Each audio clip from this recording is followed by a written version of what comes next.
नमस्कार बच्चों। आज फिर हम आपके सामने हैं कहानियों के संसार में। कहाँ हैं? कहानियों के संसार में।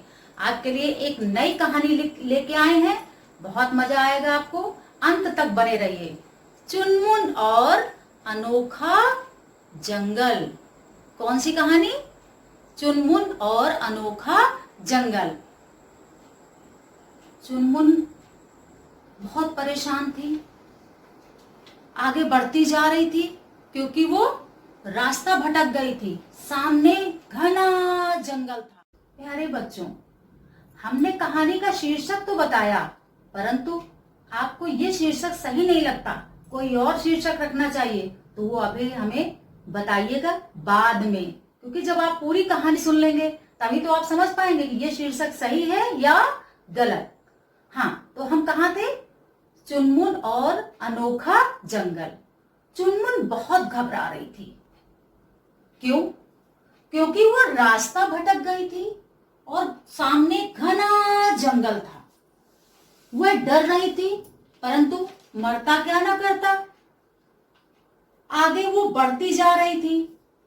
उसे लग रहा था कि सामने जंगल में खूंखार जानवर होंगे। ये सोचकर चुनमुन सिहर उठती थी, पर क्या करती? हिम्मत करके वह धीरे धीरे आगे बढ़ने लगी। थोड़ा आगे बढ़ने पर उसने देखा कि रेत की नदी बहती हुई जा रही है।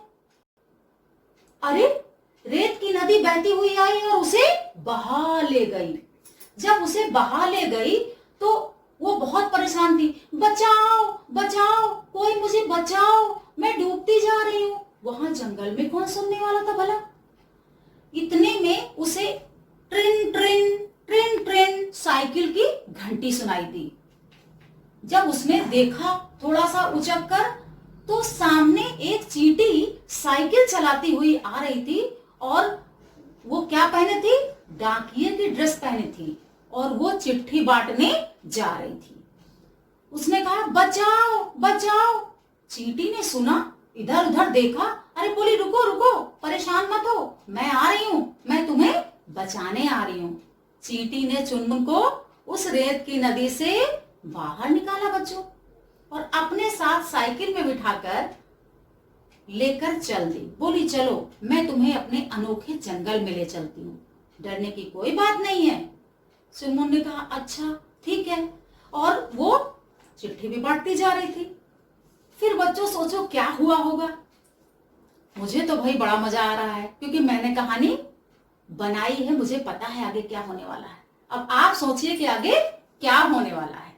फिर बच्चों क्या होता है कि वो जब लेकर चलती है और आगे थोड़ा बढ़ती है, तो दोनों जंगल में प्रवेश करते हैं।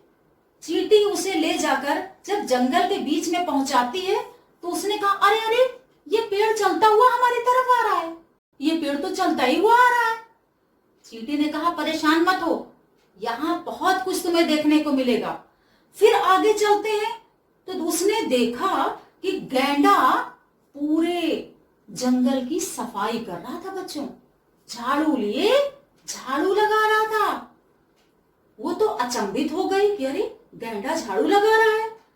अरे रे रे, ये क्या हो रहा है? जो पेड़ चल रहा है, उस पेड़ पर एक घोंसला बनाए हुए उसमें बंदर जी बैठे हैं, और बैठे ही नहीं है बच्चों, आम तोड़ तोड़ कर खा रहे हैं, सेब खा रहे हैं। अरे अरे अरे, ये क्या? उसमें मेढक क्या कर रहे हैं? पेंगे मार रहे हैं बच्चों, झूला झूल रहे थे। चुनमुन को ये सब देखकर बहुत मजा आ रहा था। वो भूल ही गई कि वो तो घने जंगल में है और रास्ता भटक गई है। धीरे धीरे और आगे चींटी की साइकिल बढ़ती है और वो बीच जंगल में पहुंचती है। तभी उसकी नजर पड़ती है कि मगरमच्छ हजारा लिए हुए सारे पौधों को सींच रहा होता है। अरे वाह, यहाँ तो जो मिलते हैं सब काम ही करते नजर आते हैं, चुनमुन ने सोचा। खैर, और आगे बढ़ती है, तभी ढेर सारी मछलियां रेत की नदी में तैरती हुई उसके अगल बगल से निकलती हैं। मेढक पेड़ पर झूल रहे थे, ये उसने पहले ही देख लिया था। तभी एक मेढक का हाथ छूट जाता है, छपाक से वो रेत की नदी में गिर जाता है। तभी वो नीचे अंगूर पड़ा था, उसे खाने लगता है। हिरन घर बनाने के लिए ट्रॉली में ईंटों को लिए जा रहे थे। उसने कहा, अरे ये ईंटें क्या करेंगे? डाकिया ने कहा, अरे घर बनेगा, हम सब घरों में रहते हैं। उसने कहा, अच्छा। तभी चुनमुन ने देखा एक हाथी उड़ता हुआ नदी पार करके लकड़ी ला रहा था। वो कहती है, ये किस लिए? डाकिया ने कहा, ये सब घर बनाने के लिए सब सामग्री इकट्ठी की जा रही है। बगुला सबके लिए राशन ढो रहा था, राशन लाता था ताकि सबका पेट भर सके। और आगे जब बढ़े तो देखा कि सांप पूरे जंगल की रखवाली कर रहा था। चुनमुन तो बहुत डरती है, तो कहता है, डरो नहीं, मैं यहाँ का रक्षक हूं। चुनमुन कहती है, ठीक है, लेकिन मुझे तो बहुत डर लग रहा है ना। तभी चुनमुन ने जो देखा उसकी तो आंखें ही फटी रह गई। उसने देखा शेर बाल्टी से पानी निकाल रहा है कुएं के अंदर से। जानते हो बच्चों क्यों? सबके पीने के लिए शेर महाराज पानी भर रहे थे।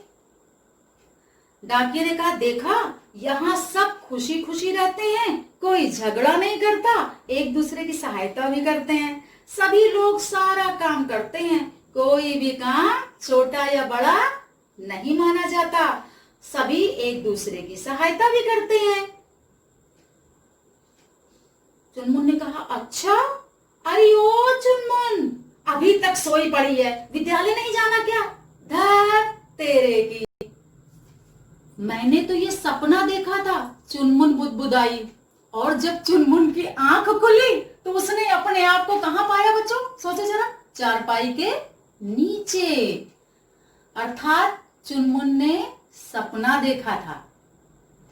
प्यारे बच्चों, कहानी आपको कैसी लगी? और हाँ बच्चों, इस कहानी से हमें तो लगता है कि हमने सीखा कि कोई भी काम छोटा या बड़ा नहीं होता। हाँ, तो पहले हमने आपको बताया था कि इस कहानी का शीर्षक आप बदल भी सकते हो।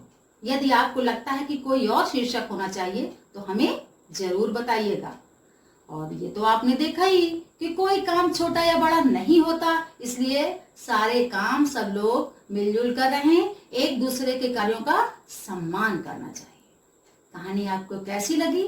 अगली कहानी आपको फिर लेकर आएंगे। अगर ये कहानी आपको पसंद आई हो तो लाइक करें, सब्सक्राइब करें, शेयर करें और कमेंट भी करें। धन्यवाद।